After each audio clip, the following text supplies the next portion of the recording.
Good evening.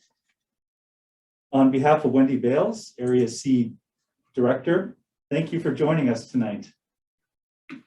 We wish we could be in person, but we're grateful to have this opportunity to connect with you over Zoom or over the phone. And we look forward to in-person meetings later in the year, we all hope. My name's Graham Danilus. I'm the Director of Planning and Development at Fraser Valley Regional District. I'm joined by Haseeb Nadvi, Manager of Planning, and David Bennett, our Planner 2.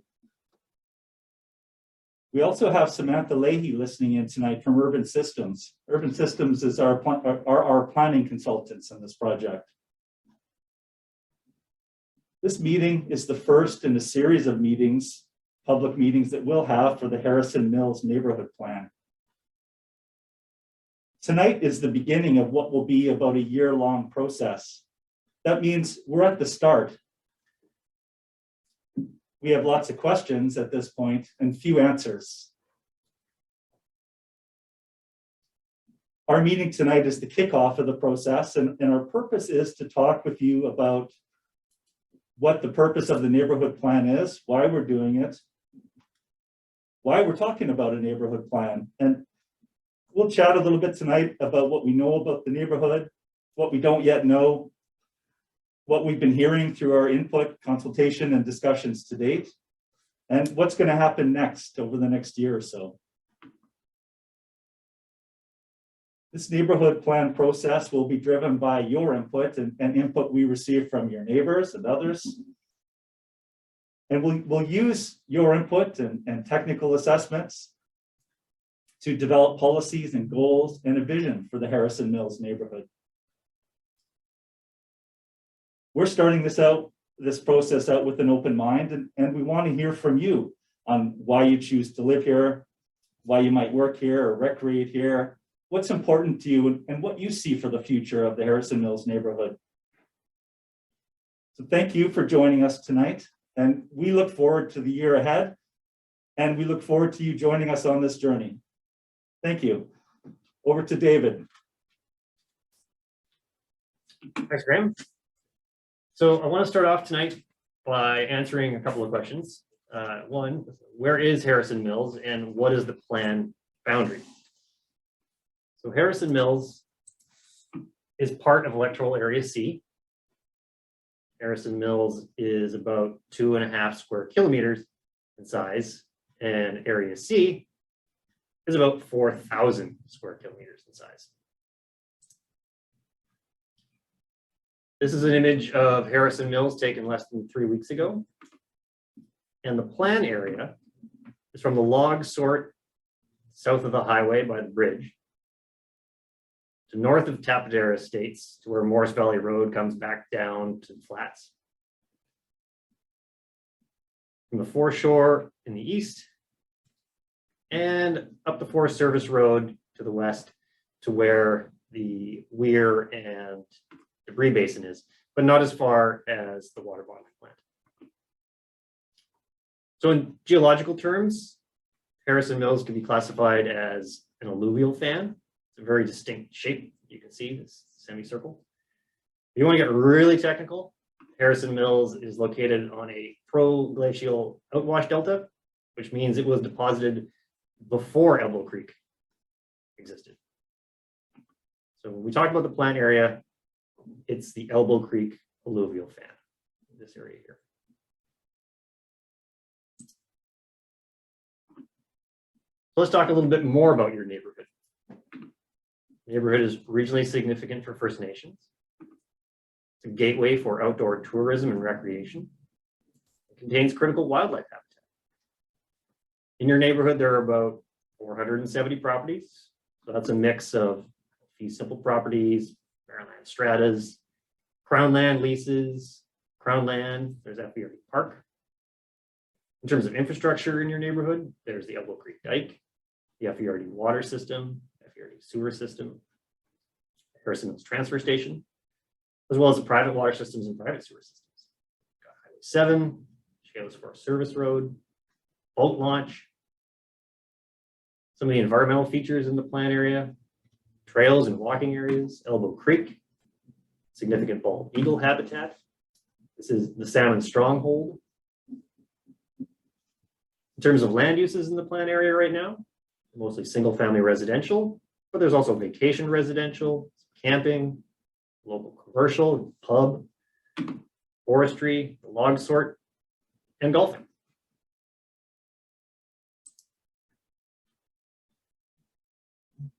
So to get at why we're here, I want to talk about the last 25 years or so under the current official community plan. So to do that, we're going to go back to 1996. And in the late 90s, Harrison Mills was under significant development pressure. There's no official community plan in place before the current plan was adopted in the year 2000. And in the late 90s, area residents and landowners came together to develop policies to guide development. Policies like looking to develop a local road network, protecting environmentally sensitive areas, providing public access to the waterfront, and at the same time avoiding trespass and not disturbing wildlife. They identified the need for integrated water system, community sanitary sewer service, and they wanted to restrict land uses to recreational and residential only. So the current plan was adopted in the year 2000, just over 21 years ago. And when we look at Harrison Mills in 1996, what do we see? So the golf course is just being roughed in at this point. Not even sure if you can see the holes on this or where the greens are. Tapadera Estates is really in its infancy. Got a few holiday homes constructed, a vacant RV sites. And what's missing? Eagle Point, Harrison, Rivers Reach, Harrison Lane, they're not developed. You can see the runway at the golf course, and you can see the Forest Service Road. So we're going to skip ahead to 2004. See these plan policies in action, and the neighborhood is starting to develop. We've now got the local road networks being developed, Eagle Point, Rivers Reach, Harrison Lane. Water system and sewer system are under construction. Tapadera's got more build out. Golf course is in full operation now. And in 2004, would have been enjoying a real high point in golf popularity. These were busy times for development and new construction in your neighborhood.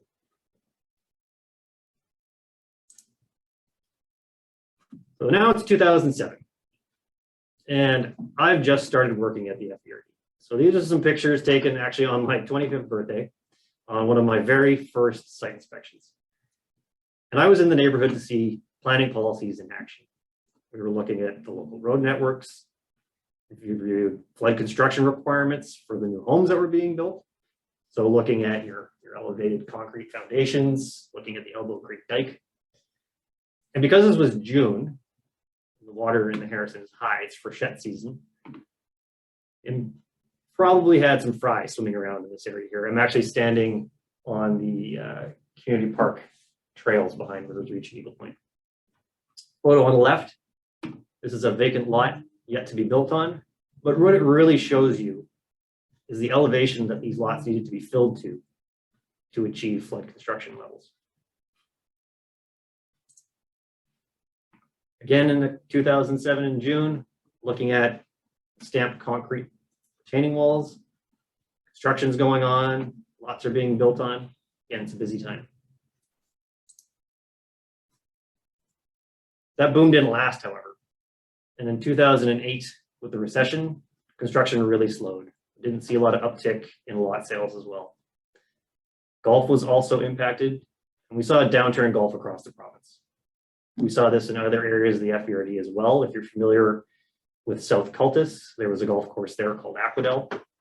That was sold to a developer. And Aquadel was closed and is now a gated residential community. But we pushed through the recession. Lots are building out, although there are still some vacant lots. Moving on to 2017, again, still not 100% built out, but we're getting there. And over the past 15 years or so, I've worked on a number of projects in this area. I was involved with the FVRD's refusal of the proposed contaminated soil landfill near the Chehalis River in 2013, the water bottling facility in 2014, worked on patio extensions at the Saskatchewan Pub over the years, a number of development variance permits in Tapadera Estates for things like detached sheds and siting of other structures in the holiday park. So I may have worked with you some over these years. You may have seen me around. So again, why are we here? Similar to the late 90s, there are new development concepts being floated for the neighborhood again. And it was only a few years ago in 2019 when Sandpiper's new owners presented their development concepts. You might remember they hosted an open house. The FVRD Planning Department reviewed those concepts as well, and we reported to the FVRD Board of Directors. The message from staff to the board was that we can be reactionary to these concepts, or we can be proactive. And what I mean is, we can set the vision and policies and land uses for Harrison Mills now, before there are applications. And this is what the FVRD board chose to do. Develop a plan first before considering site-specific applications.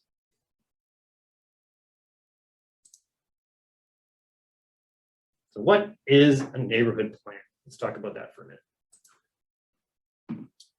So a neighborhood plan is a refined and specific set of policies for a given area within an official community plan to guide future development.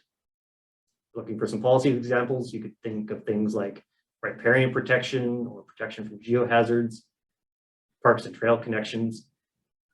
And at the heart of a neighborhood plan is the land use map. This sets out how you can use your property and how your neighbors can use their property. In 2000, when the current plan was adopted, properties were given one of 6 land use designations. So agricultural, resort residential, rural, highway commercial, limited use, park. Plan is set at a high level, not a neighborhood level. And when you zoom into those land use maps from the late 90s, and you try to copy and paste them for a presentation like I've done here, the image becomes blurry. Now this is where you can come in. Tell us your vision and help create a clearer image, a neighborhood plan. And so with that, I'm going to turn things over to Hasib for a moment to talk about the neighborhood plan funding and advice. Thank you, David.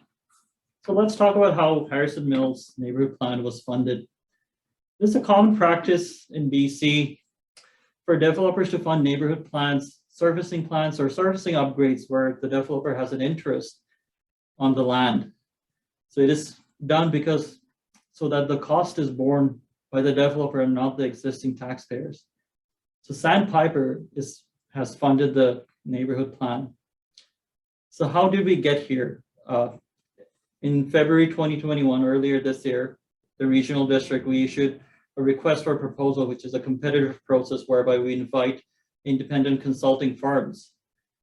Now, FVRD staff, we prepare the scope of the project, and the scope includes a land use plan for the neighborhood, local servicing plans, various technical studies like the geohazard studies, environmental studies, Crown land assessment, recreation and outdoor trail plan.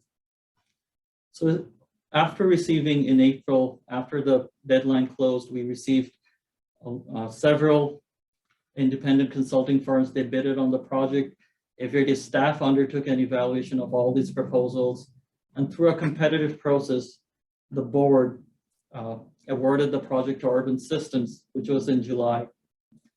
It is important that we note that the developer did not have any involvement or influence in the request for proposal process or in the evaluation process.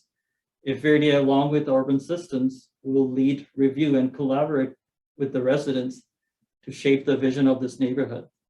And this will be done through a series of public engagement events that David will touch on later. So what is the benefit of Sandpiper by funding this neighborhood plan? That's a question that we have received. So when Sandpiper came to FVRD, as David was talking about, FVRD provided 2 options to the developer. One, that FVRD could put it into the work plan, but with the limited resources that we have, there's no guarantee when this will get on our work plan. So there's no guaranteed timeline when we could initiate this neighborhood plan. Or the second option was that the developer pays, and the only benefit to the developer is that FVRD will put it in their work plan this year, which will initiate the neighborhood plan. So that neighborhood plan will be completed earlier through the normal channels of community consultation and technical studies.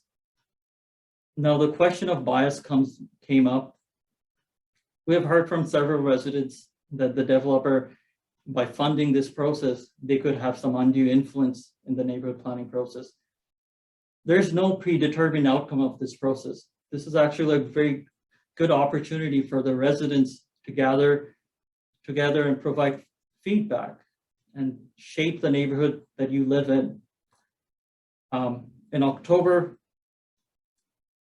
FVRD board and FVRD signed a contract with the sandpiper. That contract, it's very clear that the sole control of the project and the work is with FVRD, and the developer has no special rights or privilege or access to the project.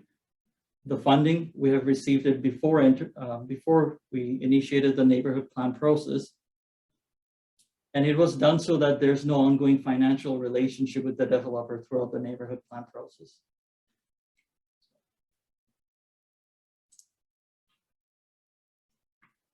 So one of the things, we initiated the neighborhood plan process in late September, mid-September. You may have seen that there was a survey. You may have seen sub-consultants and our consultants out in your neighborhood doing field assessments. We have received many phone calls. We've received emails. We also have a Have Your Say website landing page where we have received comments on. So with that, let's talk about what we have heard so far. So we understand, and we are glad to see the residents are informed and engaged. It is really good to see. We'd like to keep that momentum going. We'd like to invite you to have these feedback over the next year so that we can shape and create a good neighborhood plan that works for you. We also understand that there's a strong salmon and eagle habitat in Harrison Mills. And this is an environmentally sensitive area. We're also aware of development interest in the area. A good neighborhood plan is where we receive these feedback and core values that are core to the residents. And we enhance our understanding of these core principles or values through professional studies. There are geohazard studies that's underway right now to understand the Elbow Creek alluvial fan area. There's an environmental study that's underway that looks at rare ecosystems, the plants, wildlife species, the rich flora and fauna in the area, and our aquifers. We're also undertaking a parks and recreation and outdoor trail plan. It looks at the existing parks and the trail system, waterfront access, and what are the gaps. We'd like to hear from you to know what are the gaps and what you would like to see. We're also undertaking a local servicing plan to understand the existing infrastructure capacity. And as we shape the neighborhood plan and its land uses, this will dictate the final servicing plan. It will dictate the servicing needs, the capacity, and also the future options to provide community water and sewer that will guide the neighborhood growth.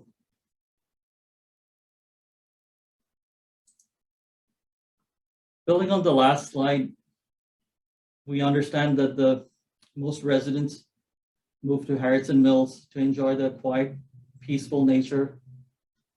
There's a strong sense of belonging to the community. We also understand that you're worried about what are the development impacts, what would be the environmental impacts of any future development. Throughout the next year, throughout our various public engagement sessions, we'd like to talk about policies about preservation of cultural resources in Harrison Mills. development practices that will take into account environmentally sensitive areas and avoid hazards. We would like to talk about policies that support Harrison Mills as a recreational gateway. Policies that will guide the public view of future rezoning applications or development applications in the neighborhood.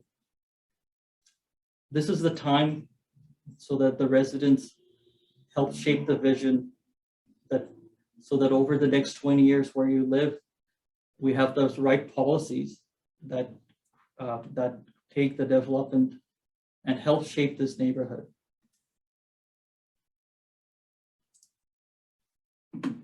Thanks, Steve. So let's talk about what happens next.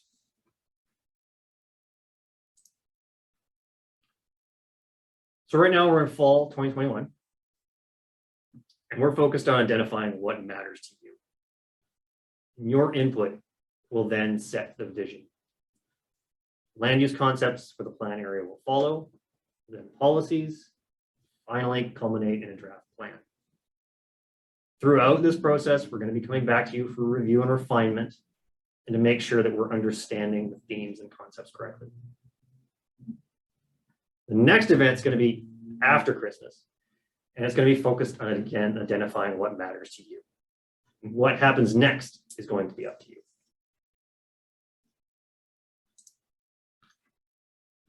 Between now and that next meeting after Christmas, the Have Your Say website will be updated with the technical reports that we receive. And an analysis of that community survey is also coming in, and that will be posted online when it's available. And at that next meeting, we'll be looking to ask you some questions about what land uses and housing types should your neighborhood plan support? What policies should your neighborhood plan have?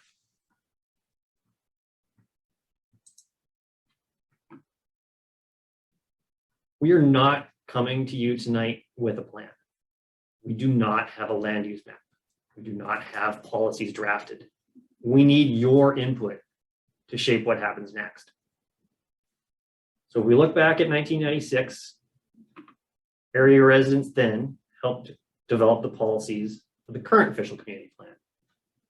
And we've seen those policies in action and how they guided development. So what policies do we need now to guide the future?